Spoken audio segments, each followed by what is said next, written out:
चलो, हाँ कैसे हो सब लोग, और कैसा चल रहा है केमिस्ट्री। चलो, तो लास्ट लेक्चर में क्या देखा फटाफट याद कर लेते हैं। ये आई गेस हमारे इस चैप्टर का अभी लास्ट लेक्चर चल रहा है, तो पहले देख लेते हैं आगे हमने क्या किया। एक काम करते स्टार्टिंग से स्टार्ट करते। सबसे पहले हमने देखा कि हेलो अल्केन्स और हेलो एरिन्स किसको बोलते हैं। उसके बाद हमने उसके क्लासिफिकेशंस किए, नोमेनक्लेचर दिया, फिर क्या किया, दोनों की फिजिकल प्रॉपर्टीज देखी। उसके बाद केमिकल प्रॉपर्टीज यानी कि केमिकल रिएक्शंस देखे कि हेलो अल्केन्स और हेलो एरिन्स कौन सी केमिकल रिएक्शंस देते हैं। उसमें हमने हेलो अल्केन में क्या देखा, 3 रिएक्शंस, एक न्यूक्लियोफिलिक सब्स्टिट्यूशन रिएक्शन, सेकंड कौन सी थी, न्यूक्लियोफिलिक के बाद elimination reaction, third reaction with metal. Okay, उसमें SN1 और SN2 जो हमारे न्यूक्लियोफिलिक रिएक्शन है वो बहुत ही इंपॉर्टेंट है। उसके बाद हमने किसके देखी, हेलो एरिन्स की रिएक्शन, जिसमें पहला था न्यूक्लियोफिलिक, दूसरा था इलेक्ट्रोफिलिक सब्स्टिट्यूशन और तीसरा था रिएक्शन विथ मेटल। अभी वो सब खत्म करके हम आए हैं पॉली हेलोजन कंपाउंड पर।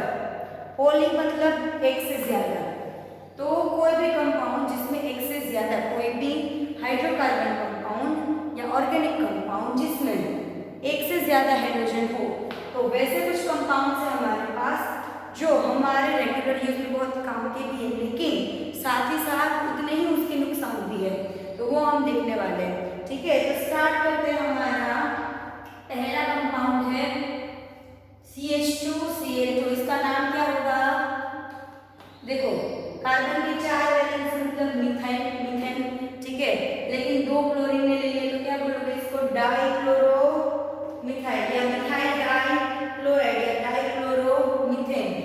2 क्लोरीन है इसलिए क्या होगा इसका नाम, डाइक्लोरोमीथेन।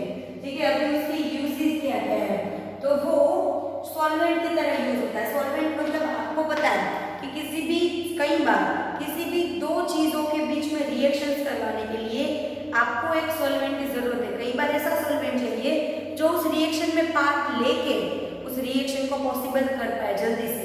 कई बार ऐसा सॉल्वेंट चाहिए जो उस रिएक्शन के अंदर बिल्कुल पार्ट ही ना ले, सिर्फ उनको एक मीडियम पे रिएक्शन करने का। तो ये जो हमारा डाइक्लोरोमीथेन है वो कई चीजों की रिएक्शन में सॉल्वेंट की तरह काम में आता है। फिर पेंट रिमूवर, ठीक है, आप जो पेंट करते हो, नेल पेंट नहीं ना, कलर पेंट रिमूवर की तरह यूज होता है। और तीसरा कहाँ पे यूज होता है, इन मैन्युफैक्चरिंग ड्रग्स, जो दवाइयां हैं वो दवाई बनाने में भी इसका यूज होता है। कई बार आप कुछ दवाइयों के नाम देखना, उसमें सारी दवाइयां देखना, उसमें ना आपका पूरा लिखा होता है कंटेंट। क्या लिखा होता है, कंटेंट मतलब कि अंदर क्या क्या है, कितनी छोटी सी टेबलेट में क्या क्या होगा उसमें लिखा होगा। उसमें कई बार डाइक्लोरोमीथेन लिखा हुआ होगा। अभी उसके हार्म्स, वो नुकसान क्या क्या पहुंचाता है, तो वो हमारी सेंट्रल CNS, इसका मतलब है सेंट्रल नर्वस सिस्टम। नर्व्स मतलब सेंट्रल नर्वस सिस्टम मतलब आपकी सारी जो नर्व्स है, सारी जो नर्व्स मतलब आप छूना जो है वो फील करते हो, स्मेल जो है वो फील करते हो, मतलब दिमाग, सेंट्रल नर्व सिस्टम यहाँ पे होती है। वो हमारे सेंट्रल नर्व सिस्टम को क्या करता है, हार्म करता है।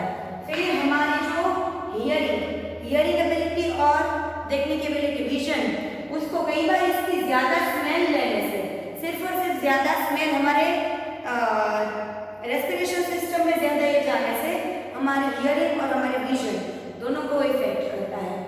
एंड कॉजेज डिजीनेस मतलब कई बार चक्कर वगैरह, तो डिजीनेस और नमनेस इन फिंगर, आपको कई बार होता है, पता है वो गुजराती में बोलते हैं खाली चढ़ी जाओ, मतलब कि आपकी जो फिंगर्स है या उंगलियां हाथों की या पैरों की, उसमें आपको कुछ फील नहीं होता है, तो उसको बोलते हैं नमनेस। तो उसकी वजह से होता है बर्न्स कॉर्निया ऑफ आईज, आपकी जो आंखों की ये जो टिकी होती है बीच की, उसको क्या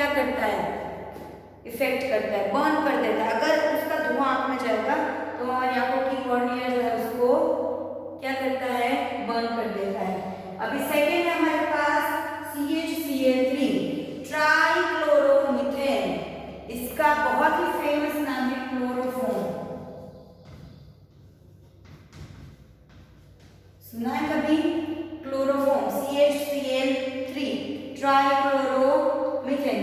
तो CH3 के क्लोरोफॉर्म वो हमारे फैट्स जो है उनको, या आयोडीन, फैट मतलब आपकी बॉडी में जो फैट होते हैं ना सारे, जिसको हम चर्बी बोलते हैं, तो बॉडी फैट्स है चाहे दूसरे कोई फैट है, और आयोडीन ऐसी चीजें हैं जो जल्दी से किसमें डिसॉल्व नहीं होते, उसको डिसॉल्व करने के लिए ऐसे सॉल्वेंट यूज होता है।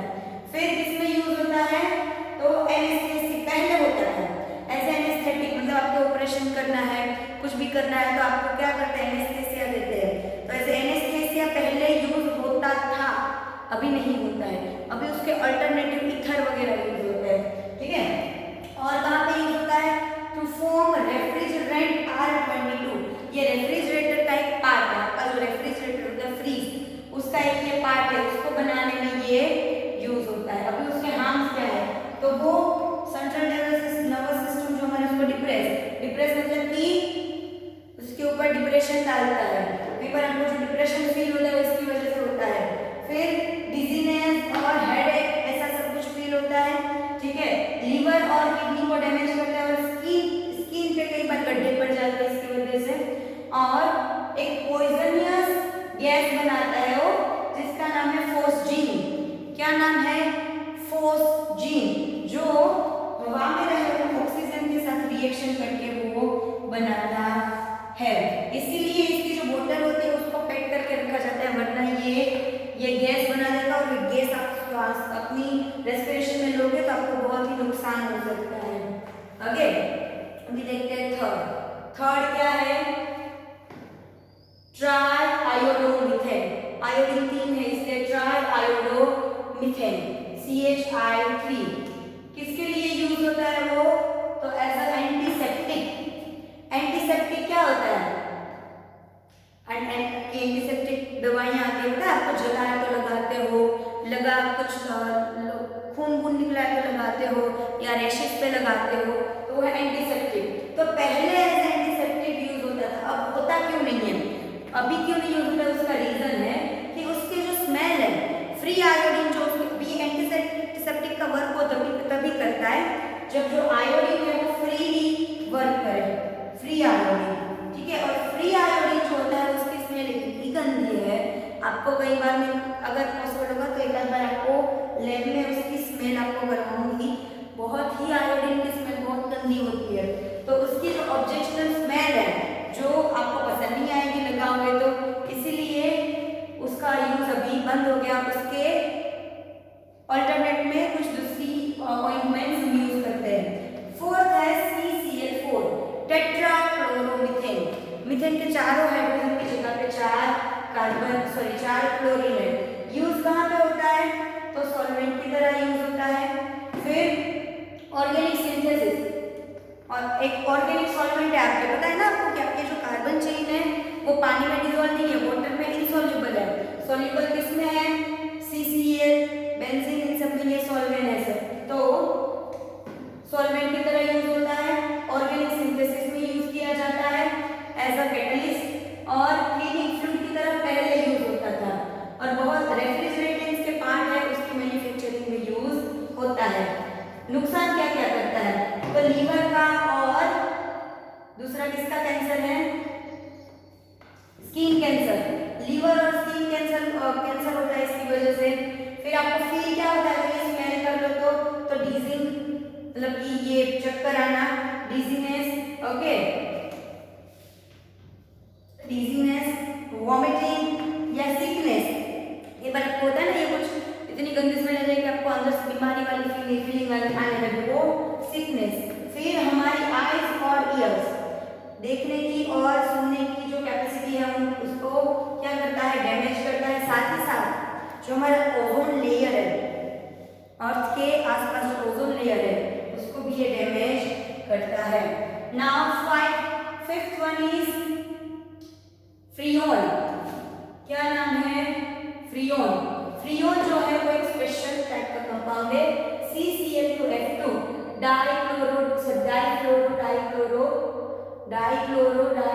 डाइक्लोरोमीथेन।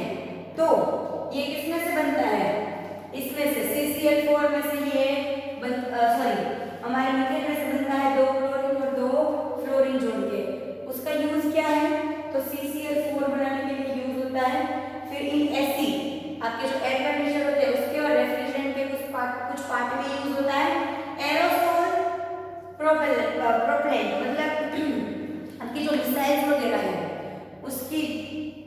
अंदर भी ये यूज होता है। नाउ डैमेज क्या होती है इससे, तो वो जो ओजोन लेयर हमारा है उसको क्या करता है, इफेक्ट करता है उसको, उसमें जो बड़े पर्दे हैं वो उसमें ये भी उसमें पार्ट लेता है। नाउ नेक्स्ट DDT, इसका मतलब होता है पैरा डैश डाइक्लोरो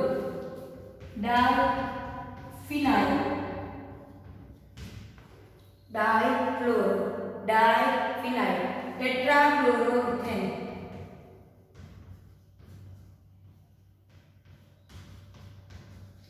सॉरी ट्राइक्लोरोइथेन,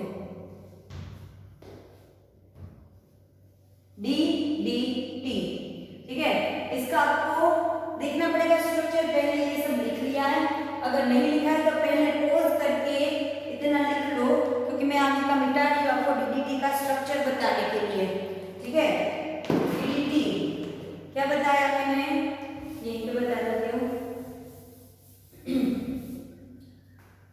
पहले तो क्या है डाइफिनाइल, तो क्या है फिनाइल रिंग है आपके पास, लेकिन उसके बीच में क्या है, पहले इथेन बनाओ, 2 कार्बन हो गए।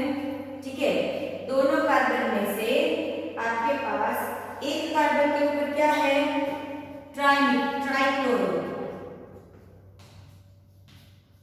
एक कार्बन जो दूसरा है, ये एक कार्बन क्या हो गया, एक में से दूसरे कार्बन में क्या है, तो आपका दूसरा कार्बन है उससे 2 फिनाइल आपकी रिंग जुड़ी हुई है, दोनों के पैरा, ये फर्स्ट है, सेकंड थर्ड फोर्थ, यहाँ पे क्या है क्लोरीन, एक इसकी बची वैलेंस पे यहाँ पे हाइड्रोजन, ये हो गया आपका DDT। ठीक है, DDT किसमें यूज होता है, तो DDT जो है हमारा वो एक इंसेक्टिसाइड की तरह